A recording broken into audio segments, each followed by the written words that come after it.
The Passion of our Lord Jesus Christ according to Mark. They went to a place called Gethsemane, and Jesus said to his disciples, "Sit here while I pray." He took with him Peter and James and John, and began to be distressed and agitated, and said to them, "I am deeply grieved, even to death. Remain here and keep awake." And going a little farther, he threw himself on the ground and prayed that, if it were possible, the hour might pass from him. He said, "Abba, Father, for you all things are possible. Remove this cup from me, yet not what I want, but what you want." He came and found them sleeping, and he said to Peter, "Simon, are you asleep? Could you not keep awake 1 hour? Keep awake and pray that you may not come into the time of trial. The spirit indeed is willing, but the flesh is weak." And again he went away and prayed, saying the same words. And once more he came and found them sleeping, for their eyes were very heavy, and they did not know what to say to him. He came a third time and said to them, "Are you still sleeping and taking your rest? Enough. The hour has come. The Son of Man is betrayed into the hands of sinners. Get up, let us be going. See, my betrayer is at hand." Immediately, while he was still speaking, Judas, one of the 12, arrived, and with him there was a crowd with swords and clubs from the chief priests, the scribes, and the elders. Now the betrayer had given them a sign, saying, "The one I will kiss is the man. Arrest him and lead him away under guard." So when he came, he went up to him at once and said, "Rabbi," and kissed him. Then they laid hands on him and arrested him. But one of those who stood near drew his sword and struck the slave of the high priest, cutting off his ear. Then Jesus said to them, "Have you come out with swords and clubs to arrest me as though I were a bandit? Day after day I was with you in the temple teaching, and you did not arrest me. But let the scriptures be fulfilled." All of them deserted him and fled. A certain young man was following him, wearing nothing but a linen cloth. They caught hold of him, but he left the linen cloth and ran off naked. They took Jesus to the high priest, and all the chief priests, the elders, and the scribes assembled.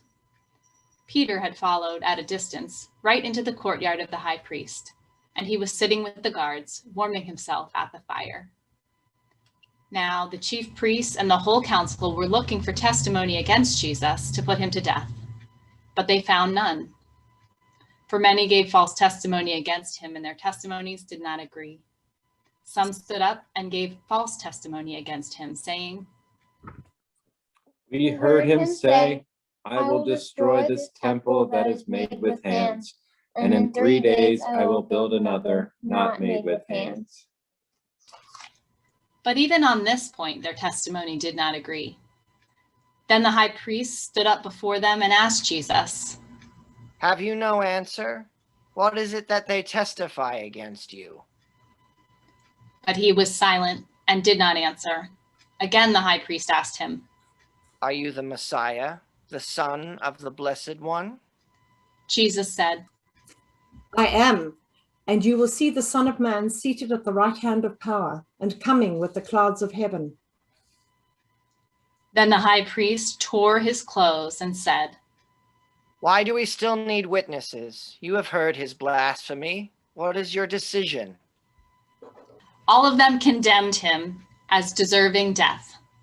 Some began to spit on him, to blindfold him, and to strike him, saying to him, "Prophesy." The guards also took him over and beat him.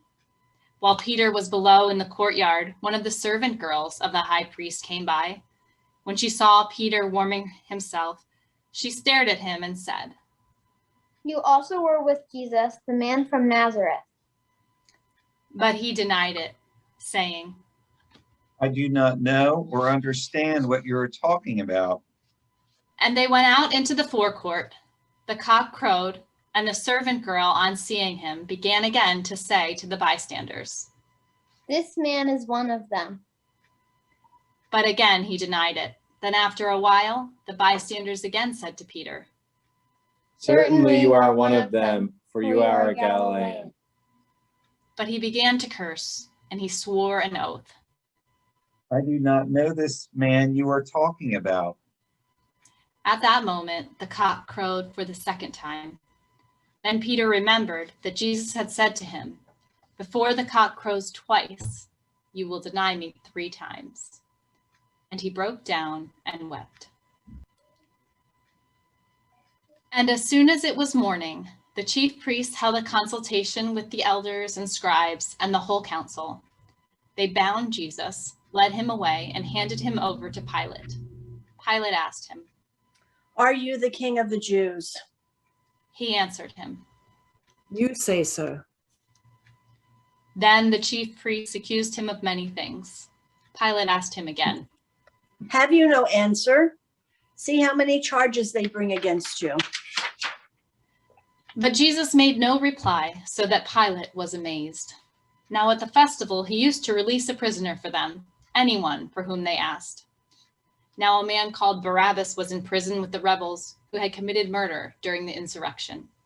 So the crowd came and began to ask Pilate to do for them according to his custom. Then he answered them. Do you want me to release for you the king of the Jews? For he realized it was out of jealousy that the chief priests had handed him over. But the chief priests stirred up the crowd to have him release Barabbas for them instead. Pilate spoke to them again. Then what do you wish me to do with the man you call the king of the Jews? They shouted back. Crucify him. Pilate asked them, Why? What evil has he done? but they shouted all the more. Crucify him. So Pilate, wishing to satisfy the crowd, released Barabbas for them. And after flogging Jesus, he handed him over to be crucified. Then the soldiers led him into the courtyard of the palace, that is, the governor's headquarters, and they called together the whole cohort. And they clothed him in a purple cloak, and after twisting some thorns into a crown, they put it on him, and they began saluting him. Hail, King of the Jews. They struck his head with a reed, spat upon him, and knelt down in homage to him. After mocking him, they stripped him of the purple cloak and put his own clothing on him. Then they led him out to crucify him. They compelled a passerby who was coming in from the country to carry his cross. It was Simon of Cyrene, the father of Alexander and Rufus. Then they brought Jesus to the place called Golgotha, which means the place of the skull. And they offered him wine mixed with myrrh, but he did not take it. And they crucified him and divided his clothes among them, casting lots to decide what each should take. It was 9 o'clock in the morning when they crucified him. The inscription of the charge against him read, "The King of the Jews." And with him they crucified 2 bandits, one on his right and one on his left. Those who passed by derided him, shaking their heads and saying, Ah, you who have destroyed the temple and built it in 3 days, save yourself and come down from the cross. In the same way, the chief priests, along with the scribes, were also mocking him amongst themselves and saying, He saved others. He cannot save himself. Let the Messiah, King of Israel, come down from the cross now so that we may see and believe. Those who were crucified with him also taunted him.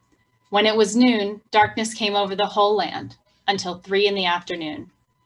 At 3 o'clock, Jesus cried out with a loud voice, Eloi, Eloi, lema sabachthani, which means, my God, why have you forsaken me? When some of the bystanders heard it, they said,